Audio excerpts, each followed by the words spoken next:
and they should be able to clear the tombstone out as well. And off the back of that, they may even try and look for a low heart dance. The cast going forward, KP with the lance as well. He's going in for this one. He's got to be careful. I mean, a low heart dance is out of mana. He could just afford to do this. The ring around the rosy is going to pay off here. They won't be able to get him.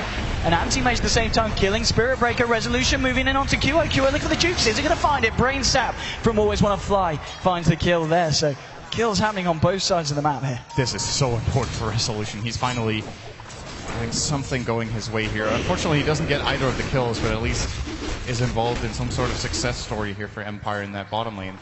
And what I was getting at, so first of all, Lina is winning the matchup against TA because of the help. And secondly, she's good against AM. She'll be getting the Aghanims upgrade, which it puts so much pressure on AM to either change his itemization or to just play differently. When you know 1,000 damage nuke can come your way at any time past 30 minutes. They want to go for this. Can't really play the same way. There's a charge onto Resolution from March. They're going to go straight through for this one. QO's on the low ground. He's got to make his way around, but with the Nether Strike, they don't need the Lina. Febby there, finishing him off there with a Shuriken.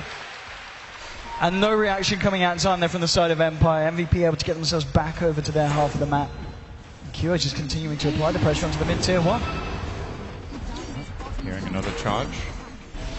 Oh, he gets the light strike here on the mid lane with the Laguna as well. Oh, the snowball dodging the Shuriken with the car. Oh, it's the Dragon Slave from QO that ends up finishing him off.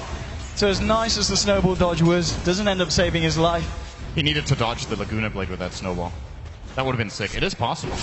What is it? It's a quarter of a second window, I think, before the damage is dealt. I believe so. Yep. Yeah, 0.25. So, it was possible, but very difficult play there.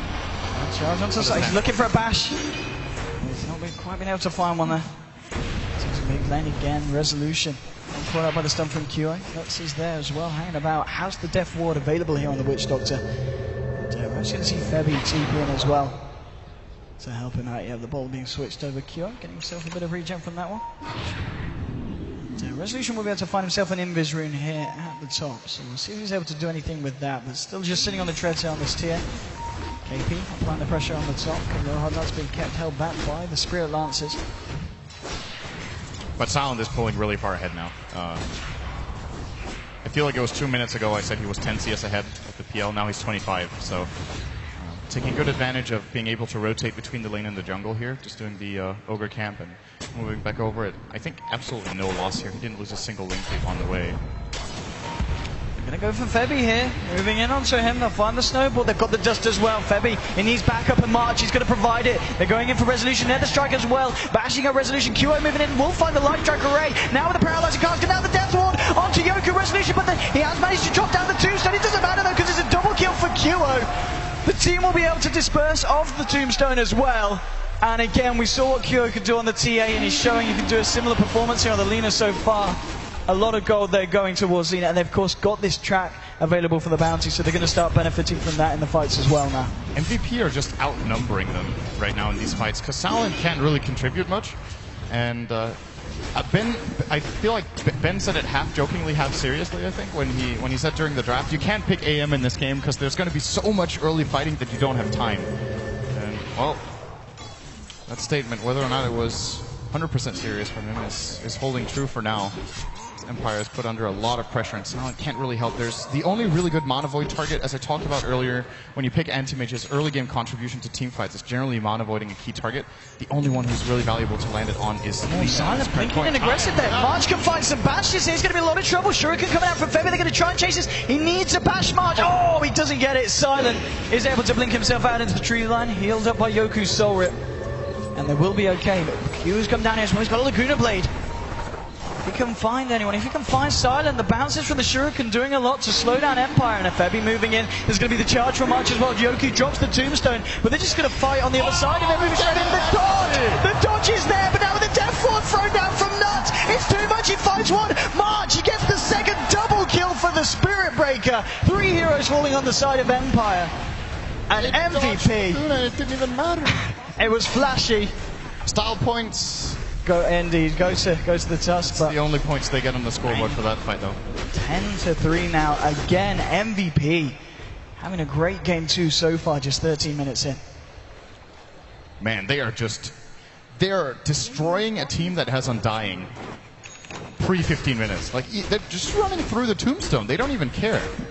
They're just running them down, killing them off. Empire can't really seem to find their footing in these fights. They just keep trying to dodge them and end up losing heroes. Of course, there were 3 track kills there, I think, for Febby, so he got a lot of money. He almost has the mech now, 13 minutes in, including Arcane Boots on Bounty Hunter.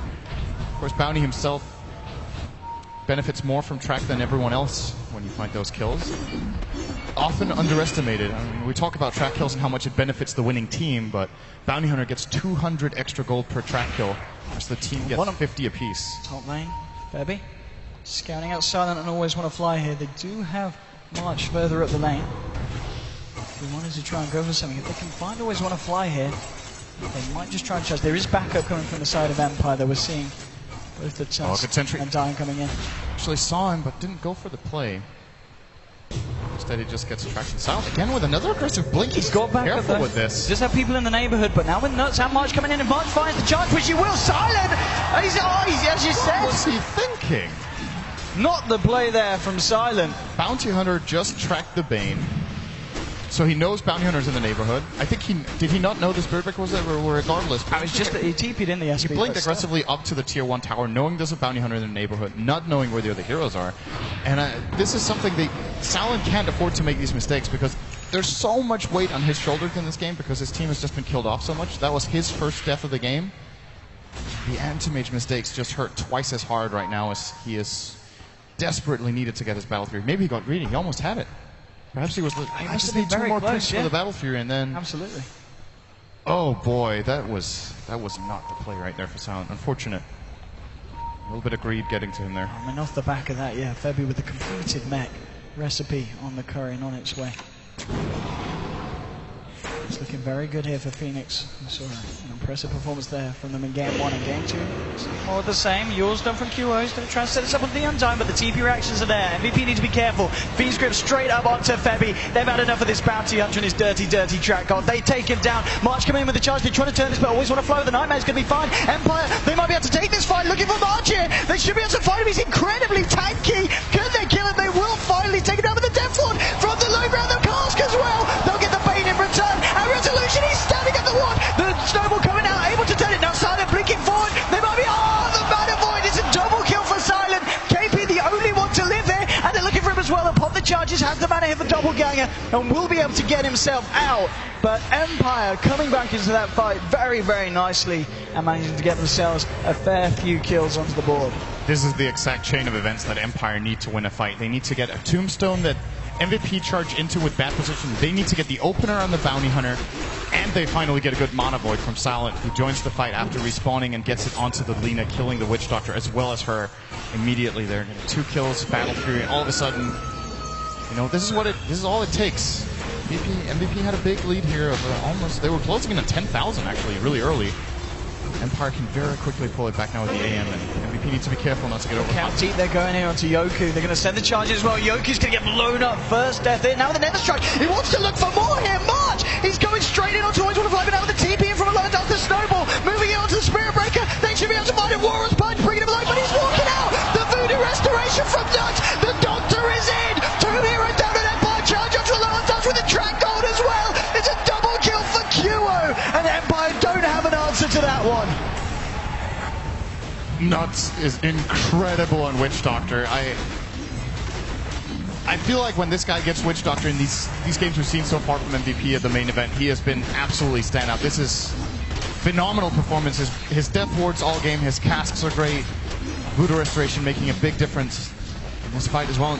They're looking like they didn't even fight. Like, all of your heroes have full health again because of Urn and Voodoo Restoration, and they just took 3 kills with Track. They took a tower. They could look for Roche, or maybe even try to find Silent, who is still a very fragile target. Spirit Breaker and Bounty Hunter, 2 good heroes to have against AM. Find him in the jungle, charge him out, and knock him down. Let's see if they can do it.